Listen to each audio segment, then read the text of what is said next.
आज हम बात करने वाले हैं ऐसे कैरेक्टर्स की जिन्हें मारना ऑलमोस्ट इम्पॉसिबल है। अब लिस्ट के सारे कैरेक्टर्स ट्रूली इमॉर्टल नहीं है, इसलिए मैंने ऑलमोस्ट वर्ड का यूज किया है। तो सबसे पहला सुपर हीरो है मून नाइट। अब मून नाइट कॉन्शु का एक अवतार है और कॉन्शु ने मून नाइट को एक आर्मर दिया है जो उसे एक इमॉर्टल बीइंग बना देता है। मून नाइट पर चाकू, छुरी, बंदूक की गोली कुछ भी मार दो, वो मरने नहीं वाला, क्योंकि कॉन्शु की गॉडली पावर्स और सूट की हीलिंग फैक्टर की वजह से मून नाइट को कुछ नहीं होता है। और अगर मून नाइट को मारना है तो सबसे पहले तो कॉन्शु को मारना पड़ेगा, जिसे मारना कोई आसान काम नहीं है। कॉन्शु को खत्म करने के लिए भी किसी गॉड लेवल बीइंग को ही सामने आना पड़ेगा।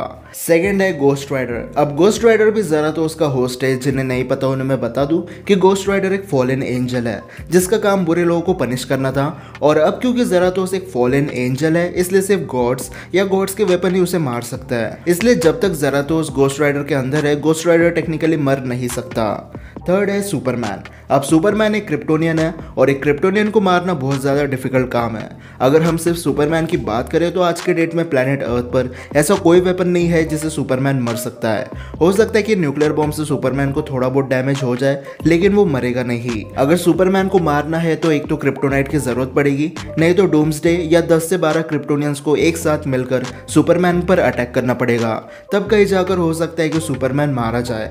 लेकिन अगर हम क्रिप्टोनाइट को हटा दें तो सुपरमैन को मारना ऑलमोस्ट इम्पॉसिबल है। फोर्थ है डोरमामू। अब डोरमामू एक ऐसा बीइंग है जो अपने साथ डार्क डायमेंशन को लेकर चलता है और ऐसा कहा जाता है कि डार्क डायमेंशन का साइज खुद एक यूनिवर्स के बराबर है। डोरमामू खुद डार्क डायमेंशन का रूलर है और यहाँ वो इमॉर्टल बन जाता है। वैसे भी डोरमामू का जन्म एक ऐसी जगह पर हुआ था जहाँ पर टाइम एग्जिस्ट नहीं करता है, इसलिए जब डॉक्टर स्ट्रेंज डोरमामू से बार्गेन कर रहा था तब डोरमामू को टाइम की कोई नॉलेज नहीं थी। और डोरमामू पर टाइम का असर नहीं होता है, इसलिए वो हमेशा के लिए जिंदा रहेगा और डार्क डायमेंशन में उसे मारा भी नहीं जा सकता। इसलिए अगर आज एमसीयू में ट्रूली इमॉर्टल कोई है तो वो सिर्फ डोरमामू है। फिफ्थ है स्कारलेट विच। अब पहले वंडा को मारना काफी इजी था, लेकिन जब से उसने डार्क होल्ड पढ़ रखी है उसे मारना अब हर किसी के बस की बात नहीं है।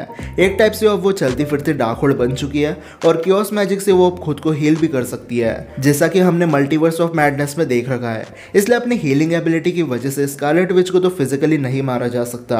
और रही बात बूढ़ी होकर मरने की, तो सोर्सरर्स और विचेस स्पेल कास्टिंग से नहीं तो दूसरों की लाइफ फोर्स एनर्जी को एब्जॉर्ब करके कई सेंचुरीज तक जिंदा रह सकती है। इसलिए टाइम आने पर स्कारलेट विच डेथ को भी ट्रिक कर सकती है। फिर वो ऐसा अपने रियलिटी मैनिपुलेशन से भी कर सकती है या फिर किसी स्पेल के जरिए भी। सिक्स्थ है डार्क फिनिक्स। अब वैसे तो कोई भी एक्समैन या म्यूटेंट इमॉर्टल नहीं होता है। म्यूटेंट होने के बाद भी ये ह्यूमनॉइड बीइंग्स है, इसलिए इन्हें मारा जा सकता है। लेकिन अगर फिनिक्स फोर्स किसी को होस्ट बना ले तब वो वर्चुअली इमॉर्टल बन जाता है, क्योंकि फिनिक्स फोर्स एक कॉस्मिक एंटिटी है जो डिफरेंट यूनिवर्स में ट्रैवल करती है अपने होस्ट की तलाश में। और इन्हीं होस्ट में से एक है जिन ग्रे। अब फिनिक्स फोर्स की होस्ट बन जाने के बाद जिन के पास कॉस्मिक पावर्स तो आती है, लेकिन यही पावर्स उसे डेथ से भी दूर रखती है। सेवेंथ है डॉक्टर मैनहट्टन। अब डॉक्टर मैनहट्टन वॉचमैन यूनिवर्स से बिलोंग करता है जो डीसी यूनिवर्स में आता है। डॉक्टर मैनहट्टन एक दिन एक चेंबर में फंस गया था जिसकी वजह से उसकी बॉडी डिसइंटीग्रेट हो गई, लेकिन इसे एक्सीडेंट के चलते उसे गॉड लेवल पावर्स मिली और टेक्निकली वो इमॉर्टल भी बन गया। डॉक्टर मैनहट्टन फ्यूचर भी देख सकता है, तो उसे पता है कि फ्यूचर में क्या होने वाला है और जब तक डॉक्टर मैनहट्टन नहीं चाहता वो मर नहीं सकता। नंबर 8 ग्रूट। अब ग्रूट एक फ्लोरा कोलोसस स्पीशीज से बिलोंग करता है, मतलब ये जीव चलते फिरते पेड़ पौधे होते हैं और इसीलिए इनकी हीलिंग एबिलिटी भी काफी कमाल की होती है। और अगर किसी रीजन की वजह से इनकी बॉडी डिस्ट्रॉय भी हो जाए तो ये अपने सिर्फ एक ब्रांच से खुद को फिर से बना सकते हैं और ऐसा ही हमने कुछ गार्डियंस ऑफ द गैलेक्सी के वॉल्यूम 1 में देखा था। Number 9 Hulk. अब हल्क एक ऐसा कैरेक्टर है जिसकी स्किन काफी टफ है। हल्क की स्किन को कट करना ही काफी हार्ड काम है, लेकिन साथ में हल्क को मारना भी ऑलमोस्ट इम्पॉसिबल है, क्योंकि डैमेज होने पर उसकी बॉडी सिर्फ कुछ सेकंड्स में हील करने लगती है। एमसीयू में हल्क कई बार कूटा गया है, लेकिन एक भी बार ऐसा नहीं लगा कि हल्क अब निपट जाएगा। ऐसा ही कुछ कॉमिक्स का भी सीन है, हल्क कैसे भी करके डेथ से बच जाता है। लेकिन ऐसे ही एक इवेंट के चलते हमें पता चला कि गोस्ट राइडर की जो हेलफायर है, अगर हल्क उसके चपेट में आ गया तो हल्क की डेथ पक्की है। ये बात अलग है कि सिनेमैटिक यूनिवर्स में गोस्ट राइडर की हेलफायर हल्क को जला सकती है या नहीं, वो हमें नहीं पता। Number 10 Ultron and vision. अब ये दोनों कभी जिंदा थे ही नहीं, ये दोनों शुरू से आर्टिफिशियल इंटेलिजेंस है और एआई पैदा नहीं होते, इन्हें बनाया जाता है। जैसे टोनी ने अल्ट्रॉन को बनाया और अल्ट्रॉन ने विजन को। अब काफी सुपर फैंस कमेंट में ये जरूर बोलेंगे कि थैनोस ने तो विजन को मार दिया था, लेकिन गौर करने वाली बात यह है कि थैनोस ने विजन को मारा नहीं था, बस उसका पावर सोर्स अलग कर दिया था। ऐसा ही एज ऑफ अल्ट्रॉन में एवेंजर्स ने सिर्फ सब अल्ट्रॉन अल्ट्रॉन्स की बॉडी को डिस्ट्रॉय किया था।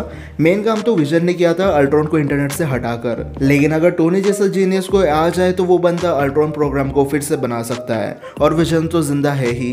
रूमर्स तो ये भी आ रहे हैं कि हमें विजन की एक बेटी भी देखने मिलेगी जो यंग एवेंजर्स की मेंबर बनेगी। नेक्स्ट है व्हाट इफ का स्ट्रेंज सुप्रीम। अब कॉमिक्स को अगर हम साइड रखें तो व्हाट इफ का स्ट्रेंज सुप्रीम सिनेमैटिक यूनिवर्स में सबसे पावरफुल है। ये कई सेंचुरी से जिंदा है और पूरा यूनिवर्स बर्बाद होने के बाद भी ये अकेला जिंदा बचा हुआ है।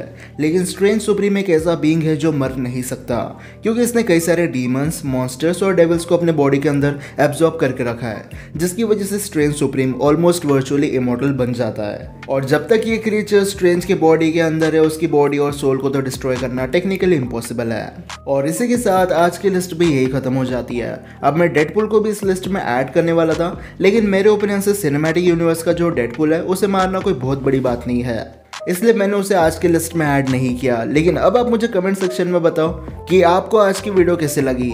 अगर वीडियो पसंद आई होगी तो इस वीडियो को लाइक और शेयर करना बिल्कुल मत भूलना, और चैनल को सब्सक्राइब कर देना ऐसी वीडियो देखने के लिए। तो फिलहाल के लिए इतना ही। अब मैं मिलता हूँ आपसे अगले वीडियो में, तब तक